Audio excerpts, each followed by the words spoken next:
Ok, si vous commencez à compter en anglais dès maintenant, à votre avis, quand arriverez-vous à un nombre contenant un K? Ok, je commence.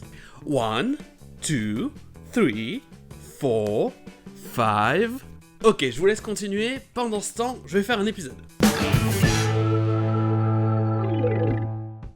Et bienvenue sur Zedon. Je suis Z, et il est venu le temps de s'attaquer à la prochaine lettre de la série A to Z, la lettre K, ou comme elle est prononcée en anglais, K. The one letter that absolutely, positively does not match is the letter K. Bon, c'est pas la lettre la plus compliquée. Elle a une prononciation et c'est que. On la trouvera souvent avant les voyelles E et I, comme dans les mots kind, But he's kind. Maybe he's too kind. skin It lives in your very skin. ou make. Come on, Frankie will make coffee. Get it, Frankie, make coffee. Et en fin de mot, vous trouverez un K dans des mots avec ce qu'on appelle de longues voyelles, comme par exemple les sons I, What does he do, this man you seek? et après le son OU. Ou encore si l'avant-dernière lettre est une consonne. There's talk of strange folk abroad. Welcome to Jurassic Park.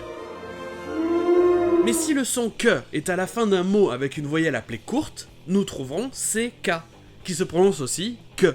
Une voyelle courte sera par exemple E, That is sick. ou le son E, Beginner's luck. Beginner's luck. et le son A. So we backtracked a tad. Tad! Mais la particularité du K en anglais, c'est que, étonnamment, elle est connue pour être muette dans beaucoup de mots. You know what a silent K is? That's when K is at the beginning of the word, but you don't pronounce it. Et ce sera toujours le K. Voilà, la blague est faite. Good joke, though. Donc ce sera toujours le K dans des mots qui commencent par KN. Le K est silencieux, donc ça se prononce juste ne. Comme dans no, If you know, then I know. night, This is the weapon of a Jedi Knight.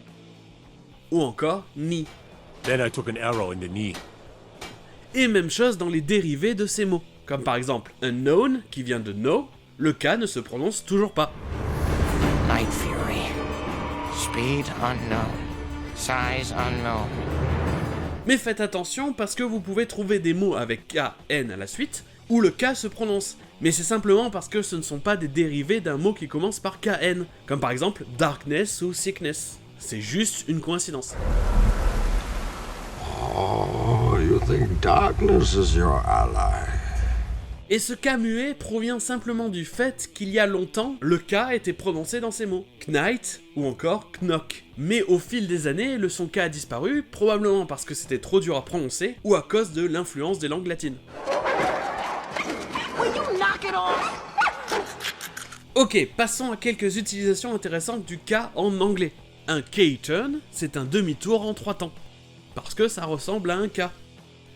Et d'ailleurs, un demi-tour normal, c'est un U-turn. Vous le savez, K, c'est l'initiale de kilo qui est égal à 1000 unités. Kilomètres, kilogrammes, etc.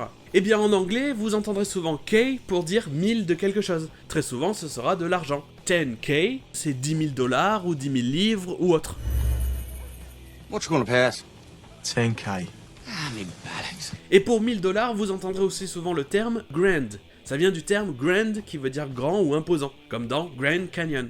Donc par exemple, 2000 $, ce sera 2 grand. Attention, il n'y a pas de S comme d'habitude au pluriel.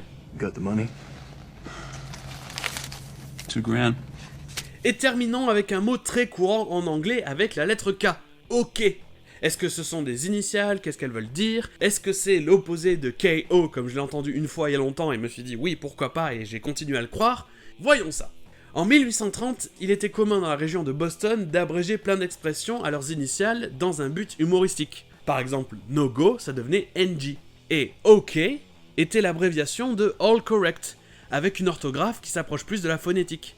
All Correct. Mais le terme a été popularisé quelques années plus tard par un président. Well, Martin Van Buren, the 8th president of the United States of America, is from Kinderhook, New York. And he was part of a club, a men's club, called Old Kinderhook. And if you were cool, you were in the club, they'd say that guy's okay. Because he was in the old Kinderhooks. Really? Yeah. Et d'ailleurs, c'est ça l'orthographe correcte. OK, 2 lettres, majuscules, pas de point. Mais vous croiserez aussi souvent OK, O-K-A-Y. Et qu'en est-il alors de notre décompte du début? Si vous êtes toujours en train de compter, et je suis sûr que vous l'avez fait pendant l'épisode, êtes-vous arrivé à un nombre contenant un K?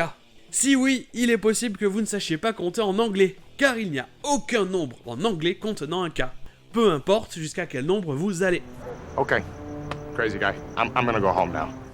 Et merci à tous d'avoir regardé ce A to Z sur la lettre K, et si vous pensez qu'il ne nous reste que des lettres faciles pour la suite, ne vous inquiétez pas, le O, le R ou encore le T vont nous donner du fil à retordre. Et sur ce, je vous dis, à la semaine prochaine!